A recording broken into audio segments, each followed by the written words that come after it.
من 25 ساله بچه ام. 2 سال میشود که من همه این وزبینی را در گروه خودم قپیدم. نفرهایی که من شما قرضدار بود. در که من دعای نیک الله متعال در یک جویگی همه این مردمی شرفمندی تاجیک، همه این برادرای صاحبکار که با قوت هستیم، همیشه نامتون گرامی. الله شما راضی باشد.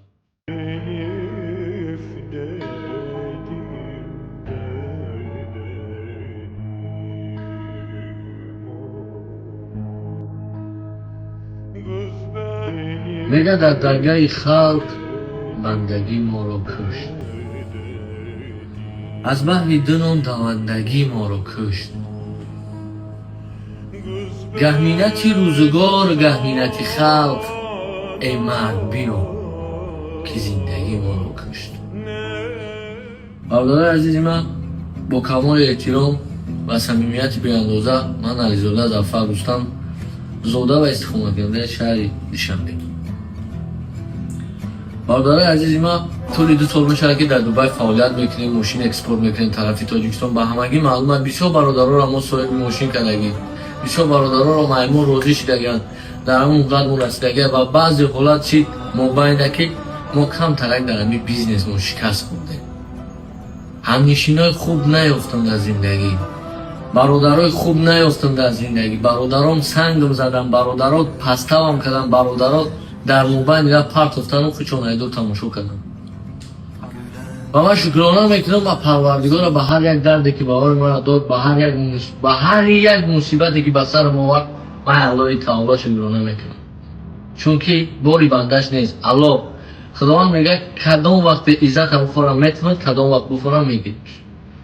برادر عزیز من، خیلی از سطح امروز برای من که روی یکم بردم، برادر من قرضدار شدم. زیاده از 150 تا 200,000 دلار الحمدلله دادیم و حاضر باشد تا 330,000 دلار برادران من قرضدار شدم. من برادران دبی مرا آوردن، من با همراهی یک برادر آمدم و بیا کار میکنیم. کار بار ما برادر یک چند لحظه من همین صحبت میکنیم و با خموندت و دوام کار میکنیم. آمدن برابر کار کردیم، الحمدلله سری وقت ماشینا رو روان کردیم. در همون سراغ که گفتگو ماشینا ما رفتن رسیدن، خیلی برادر و از ما صاحب ماشین شدن راضی. و بعد یک برادر دیگر نامش هم قید میکنیم، یک جای پنهانیش نیست، زیاد گفتن شخصیت که بارها و بارها در پیش کار میرسیم میگه من قرضدار نیستم. برادر عزیز، این دنیا جایی هست فقط هممون میبریم، اثر هممون ثابت میمونن، چی سونداریم، چی میلیونریم، چی گردو، اثر هممون میبریم. برادر عزیز من، تنگ 90,000 دلار همین آدم ما سون جمع کردیم دادیم. 2 تا کلیم ریشش، یا اریکسی گیبریت یا مرسدسی بنا قضیه‌شو میره از خاموش کرد. همین کلینت‌ها قطعی همه زیاد در علاقه بودن برادر عزیز. وقتی که از علاقه برآمد با مردم مرا خریدن. برادر عزیز من، چی در مسئله برادر عزیز مصطفی، چی در مسئله سیرت، چی در مسئله زیاد، برادر عزیز من هم گناهکار، من بیگناه نیستم. من قرضدار شدم، من ایش دایش زدم چون که یگون که سود مون نکنه، نون بد نبرویا. حرکت کردم، پروردگار شکرش به هر یک نعمتش. نه برادر عزیز من، مرا شکستم. والله بالله قسم برادرها، این دردی که من امروز دارم برادرها، با والله قسم حقی من نیست برادرها. الله شاهده حقی من نیست برادرها. هر کس باید توانی کارای کردگیش در دنیا بده. من گناه کردم، الله متعال مرا جزا داد. برادر عزیز من شما را نصیحت نمیکنم، از تجربه تلخم به شما میگم که همنشینی خوب پیدا کنید. در هر یک رویه میریم بریزگی پدر و مادر برید. نگین که او تا چی را میفهمی و چطور چی را میفهمی. من نصیحت نمیکنم، من از شتر و از عذابی که امروز خوندم به شما میگم. والله بالله قسم به مرگ امروزیم برادرم. و خدا برادرها یک گپ تو میگوید، شخصیتی که در مابین جامعه آبرو داری، آبروی تو برای 500 دلار در اینترنت میریزند، تو میدونی چی خیلیه. بعضیاش توبه کردم از برای الله در پیشون گریستگیم که برادرها پلات نامه نگرفتم. بسیاری همین شما را پلوش هم نگرفتم، همین که سایتی من لیکچر مکی پول من نگرفتم برادر عزیز. من میگرفتم با خود من خونه میکنم، با اتم خونه میکنم، با خود من چی میکنم. با والله قسم در شهر دوشنبه ما کوارتیرم. برای آبادی و زندگی، برای با همون آرزویی که اتم در دلش داشت ما در کردش، ما خواستم همون آرزوی را که ما بکنم یک زندگی بالاتر گفتم برم. اینکه الله خودش برادرای عزیز من، وقت یک کس هم میبینید در پسیه نگنش که را خدا زده، پروردگار بالای بنده دوستارش همه مصیبت سختری نمیته و با اندازه قوتش برادرای عزیز من دردش میته.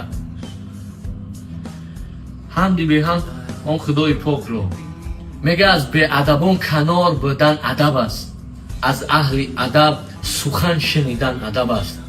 بر به ادبان ترک ادب نیست ادب، بر به ادبان ادب نمودن ادب. میگه پاره نانی که دادم سگ قناعت میکنم، نصف عمری خویش دادم دوست خیانت میکنم. برادرایی که من را در اینترنت میشناسین، برادرای کجا ویدیو را دیدین، همتون را معلومه برادر.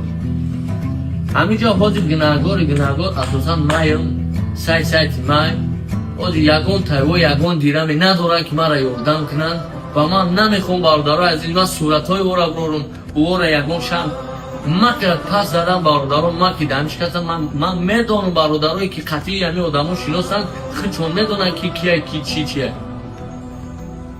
این مینت زیاد والله بالله مرد نیست، والله بالله مرد نیست. او دیده و چه ما زندگی، او دیده پدر مادر ما زندگی، و چه ما با کسری رگ زد، پدر ما با دولینی زدش، خود من شخصا دولینی زده. والله بالله قسم برادران شما شوخی نفهمین برادران، این چه چیزی سخته. روزی نیست یک خولیگان زن برای اخراجات نکنن، روزی نیست که یک قرضان برای خونه تنها، روزی نیست که والله بالله برادرای حق من نیست. 90% که برادرای نمی قرض ما جمع شده در کزت هم در کار روشن بکنم چک پکی آدمو باور کردن شو کردن من نیک من نبودم، سایت من در دستی یک است و حاضی جوابگر که برادرای عزیزی من عزیزی برادرای که من آوردن در همین روز پارت افتیم برادران هرد سیرت زیو مصطفی کورنمه که مصطفی والله بالله قسم شرکی سیمی ما تپاس ندید و والله با صورت زن مراجعتم کردم برادران، با صورت والله قسم دودارم بودم پیون کردم مراجعتم. چی روزای سخت سنگین برادرای عزیز من گذشتم. آخیر برادرای عزیز من، هر یک برادری که گوش میکنید من از همه شما من میندارم. من یک ستوریز کردم برادرای عزیز من، همه من نرسی برادر ما در برقیم گرچنده که مالی هم دستگیری نکردن، روحان ما دستگیری کردن. الحمدلله الحمدلله شکرانه الله.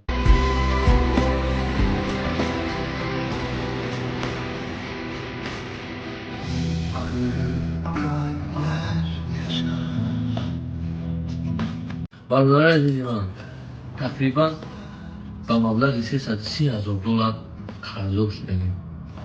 از همه شما احتراماً خواهش میکنم برادرایی که من تماشا میکنم، مادرایی که من تماشا میکنم، پروردگار کریم هیچ وقت داغ فرزند نبینه، هیچ وقت پروردگار فرزند شما قرضدار نشود، فرزند شما به یک راه بندر ما ببرد.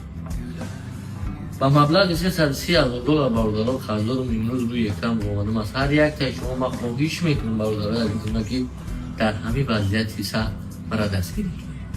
والله قسم من امین پناهجویی بگم امین سر موندم و بین امین دوست دشمن بلند شد. والله قسم جان من برای وطن میتونم. من شخصا شکرانه میکنم جوانی دوران صاحب سکویتم در یک فضای صلح و ثبات امروز در تو و چه من زندگی میکنم.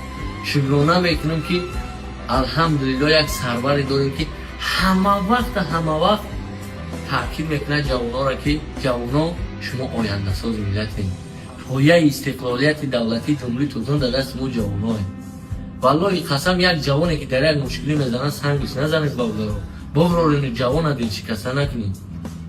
با والله قسم من شکرانه میکنم که در یک وطن صلح و ثبات و یک سروری و یک پدر مهربان ملت امروز بهترین شرایط مخصوصا برای ما جوانان مهم کرده. از همه شما برادرای عزیز من خواهش میکنم،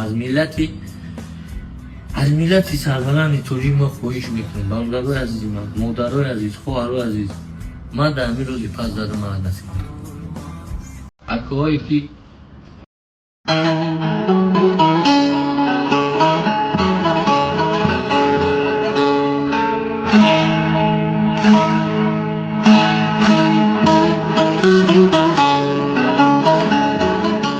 گویند که سنگ لعل شود در مقام صبر، آره شود لیک بخون جیگرش. باردارای عزیز من، نفرهایی که من را تماشا میکنید چی کلام ایتون ایدم در نام تونجان بود. یک برادر با اومدن اکای باباجان، اکای منصور نیمتوف، اسماعیل تاجیک، اکای فرید، اکایی که من در این مسئله دستگیری کردیم که بیایم بچه را زبا کنیم، از این مشکل بودیم. الهی مهربان پروردگار از فرزنداتون زیر کنیم. من غریبم برادرای عزیز من در دست یک کلانتر آوریخته پروردگار کریم برادرای عزیز من از خوری را نبینیم. من بی خطا نیستم برادر، من بسیار خطا میکنم. برادرای عزیز من در خاک پاتون صدقه مرا دستگیری کنیم، من انشالله رحمان با هم پروردگار خدمت کنم، چی در ملت تاجیک چی در برادران میرسه. و برادرای عزیز من بسیاریاتون پرسیدین رقمایی که در باره اکرام میبینیم برادران 188 94 01 27 نمره اوچامای کارتای اوچامای دیشنبه سیتی هم داره، الیف هم داره، اوریون بانک هم داره. برادرای عزیز من یک بار دیگه تکرار میکنم 988 94 01 27 قوی بابا مولوده مادر ما میشود. در شنبه در دوستی فرزند ما رو کلام خواهش دیدن دارم مادر ما را و از حال همین مادر ما خبرگیر و مرحمت این بابا. و برادرای عزیز من همین مبلغی که جمع کردیم همه نفرات که ما قرض دارم بسیاریشون 50,000 10,000 15,000 20,000 بخشیدن برادران که من قرض دارم. الهی مهربان پروردگار از فرزنداتون سیر کنه. الهی مهربان از فرزند شما در امیر روزی بعد نغلطه برادر. ای همه شما بیندارون برادر عزیز من کدومی میتونه برادر عزیز من دستگیری کنه، یک سمه 10 سمه چند سمه است، کدومی نمیتونه دعتمون دعا کنه و کدومی دعا هم که نمیتونه التماس ضررش نرسونه. همه تونه دوست میدارم، امیدوارم که مرا میفهمید و مرا درک میکنید. الهی همه ما شما روزی باشید.